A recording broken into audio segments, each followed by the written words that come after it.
किसी ग्रह को प्रभाव लाने के लिए अपनी अवस्थाएं देखनी पड़ती है कि वह अवस्था में कमजोर है या बलवान है। बलवान अवस्थाओं में जब भी कोई ग्रह आ जाएगा तो वह अपने स्वभाव और आपके लग्न या राशि के अकॉर्डिंग आपको फल देना चाहेगा और दे भी देगा। बृहस्पति ग्रह परिवर्तन हुए 1 मई को यह परिवर्तन करके वृषभ राशि आपके मिथुन राशि वाले जातकों के 12वें भाव में चले गए। 12वें भाव में क्या फल देंगे, अच्छे या बुरे, ये हमने एक वीडियो बनाया। कईयों को समझ में आया कि हाँ बृहस्पति फल दे रहे हैं, लेकिन वहां पे एक चीज थी कि कमेंट आए काफी सारे कि कमेंट में था कि शुक्र ग्रह अस्त हुए हैं, बृहस्पति भी अस्त होंगे, तो बृहस्पति अस्त होकर के क्या करने वाले हैं उसकी अपन चर्चा करेंगे। अब यहाँ पे आप एक चीज को समझ सकते हैं कि बृहस्पति ग्रह बदल गए, परिवर्तन कर लिया बृहस्पति ने और वृषभ राशि में किया, तो यहाँ पे अपने को ये तो क्लियर हो जाता है क्योंकि आपके 10वें भाव और 7वें भाव के स्वामी बृहस्पति होते हैं, मित्र होते हैं, लेकिन अधिपति होते हैं या केंद्र के।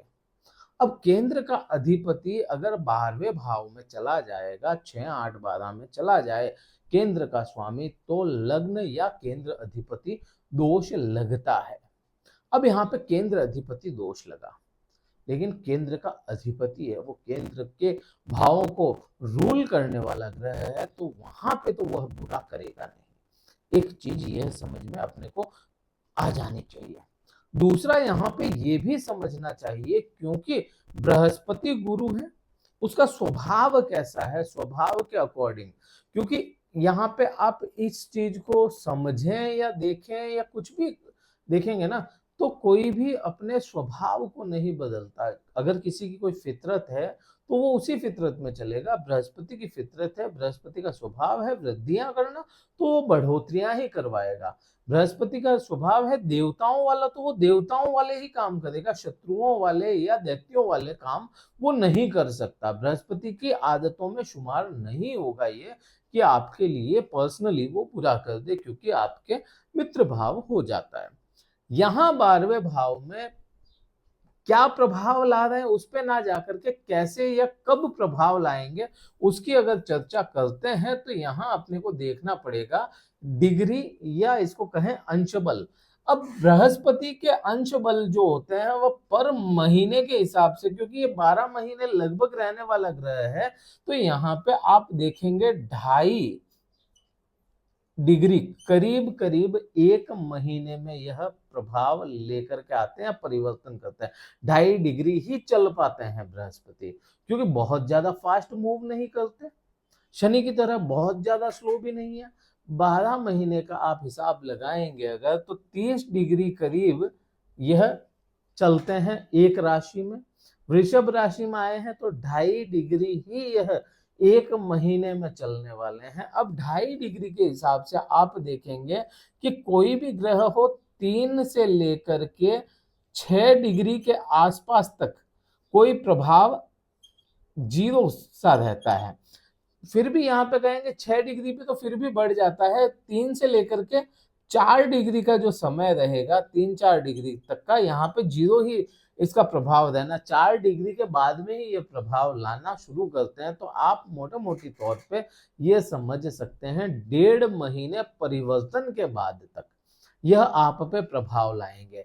यहाँ पे तो अपने को ये डिग्री वाइज समझ में आता है कि 1.5 महीने बाद में आपको यह प्रभाव लाना शुरू कर देंगे। आपको कौन से 12वें भाव के प्रभाव ये ले आएंगे। 12वें भाव के जो बुरे प्रभाव हैं उनको तो कम करना ही है, क्योंकि ये आपके मित्र ग्रह हैं। हाँ, केंद्र अधिपति है, चिंताओं के साथ में वो कम करेंगे। यहाँ पे ये नहीं है कि आपको अगर कोई कोर्ट केस या ऐसी कुछ चिंताएं, कोर्ट केस को 12वें भाव से देखा जाता है, आपके एलिगेशंस वगैरह जो भी होंगे उनको सभी चीजों को 12वें भाव से देखा जाएगा। अब 12वें भाव में यह आपको चिंताएं देकर के काम करवाएंगे। ऐसा नहीं है कि चिंता मुक्त करके आपको बरी कर दे किसी चीज से, चिंता तो पूरी देंगे, लेकिन करेंगे, रिजल्ट इनका अच्छा होगा आपके लिए। दूसरा, यहाँ पे आप इस चीज को आगे बढ़ते हुए समझेंगे थोड़ा सा अपन कि कब कैसे क्योंकि पर्टिकुलर इंसान की बात होती है अगर, तो ये तो एक जनरल बात है। अगर पर्टिकुलर भी आप चेक करना चाहते हैं तो अपनी जन्म पत्रिका खोलें, अपनी जन्म पत्रिका चेक करेंगे, वहां पे बृहस्पति की क्या स्थिति है वो आपको चेक करनी पड़ेगी। बृहस्पति की स्थिति क्या रह रही है आपकी जन्म कुंडली में। अगर 3-4 डिग्री है तब तो अंतिम समय में फल निकालेंगे, जो अंतिम समय होगा बृहस्पति का। और अगर इससे ऊपर है तो उसी हिसाब से जैसे जैसे डिग्रियां बढ़ेगी 6 डिग्री के बाद, वैसे वैसे आपको फल देना ये शुरू करेंगे बृहस्पति ग्रह। अच्छा, इस समय में बृहस्पति वक्री भी होंगे, वक्री होंगे जब हम आपको बता देंगे, लेकिन वक्री भी होंगे तो वक्री के प्रभाव पूरे बदल जाएंगे। ये चीज का भी आपको ध्यान रखना पड़ेगा।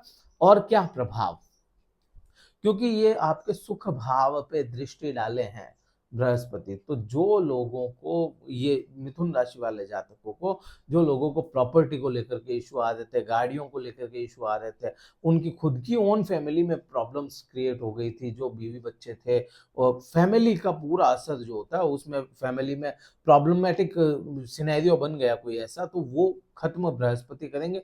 लेकिन करेंगे कब, जब ये अपने प्रभावों में बढ़ जाएंगे। अभी के समय में आप देखोगे तो आपके पंचम भाव के स्वामी शुक्र ग्रह भी अस्त चल रहे हैं। सूर्य के नजदीक कोई भी ग्रह आएगा वो उसको अस्त करेगा, ये स्वाभाविक सी घटना है। इसका प्रभाव आप पे आ रहा है तो आपके लिए ये स्वाभाविक नहीं है। बाकी अदरवाइज आप किसी के लिए चेक करेंगे तो ये स्वाभाविक घटना है, इसमें कोई वो बड़ी बात नहीं है, लेकिन आप पे प्रभाव आ रहा है इसका। तो यहाँ पे शुक्र भी अस्त है। पंचमेश जो पूरे आपके जीवन की रक्षा करने वाले होते हैं, तो उनका भी आपको विशेष ध्यान रखना पड़ेगा। कैसे ध्यान रखेंगे, उपाय में मैं आगे बताता चलूंगा। अच्छा, यहाँ पे अपने को समझ में आया। अच्छा, एक चीज का विशेष ध्यान रखें स्त्रियां, कि आपको सोने से, गोल्ड से लगाव हो सकता है, गोल्ड पे इन्वेस्ट करने की इच्छाएं जागृत हो सकती है, तो वह समय और अपनी अवस्था चेक करके ही इन्वेस्टमेंट करें गोल्ड में। अदरवाइज फंसने के पूरे पूरे योग है। गोल्ड तो आपके हाथ में आ जाएगा, लेकिन उसका पैसा जो होगा वो आपको प्रॉब्लम डाल सकता है। अगर लग्न चार्ट में आपके बृहस्पति बुरा है और अभी गोचर में वो यहाँ पे आ गया है चंद्र राशि के मुताबिक, और लग्न में अगर बुरे अवस्था में बैठ गया ना बृहस्पति, तो फिर आपके गोल्ड को बिकवा भी सकता है, ये गोल्ड सोना बेचना पड़ जाए, प्रॉपर्टी बेचनी पड़ जाए, तो ये भी एक बड़ी आपको समस्या हो सकती है, उसका आपको ध्यान रखना पड़ेगा। अब बात करते हो ना सातवीं दृष्टि की, तो सातवीं दृष्टि जॉब की है, जॉब को लेकर के है। जॉब पे व्यवहार 12वां है, लेकिन जॉब स्थिर है या नहीं है वो आपके छठा भाव दर्शाता है। तो अब यहाँ पे इसकी दृष्टि है, तो जॉब में व्यवहार अगर सही होगा तो जॉब भी स्थिर सी चलती रहेगी, इसमें भी आपको कोई बड़े घटनाएं नहीं होनी यहाँ पे। और दुख भाव पे बृहस्पति की दृष्टि आई है, तो दुख भाव में भी यही चीज बननी है, दुख देगा, लेकिन उसको खत्म भी बृहस्पति ही कर देगा। क्या उपाय करेंगे इस पूरे आप इस समय में, क्योंकि अस्त है दोनों ही ग्रह आपके लिए, तो फेवरेबल दोनों ग्रह हैं और दोनों ही अस्त चले गए, तो आपको क्या करना चाहिए। आपको इस समय में बृहस्पति के बीज मंत्र का जाप करना चाहिए, आपको शुक्र ग्रह के बीज मंत्र का जाप करना चाहिए। और जब जाप करें तो कम से कम इनके जाप में आधे घंटे का फैसला या आधे घंटे का अंतर रखें। पहले बृहस्पति कर रहे हैं तो आधा घंटा रुक करके फिर शुक्र ग्रह का करें, दोनों को साथ में कंबाइंड करके ना करिएगा, अदरवाइज दोनों के असर आएंगे। और दोनों ग्रह क्या है, एक देवताओं का गुरु है और एक दानवों का गुरु है, तो यहाँ पे आपको ये क्लैशेस करेंगे, फिर कॉन्फ्लिक्ट होगा इनका और क्लैशेस आपके जीवन में आएंगे, तो उसका आपको विशेष ध्यान रखना चाहिए।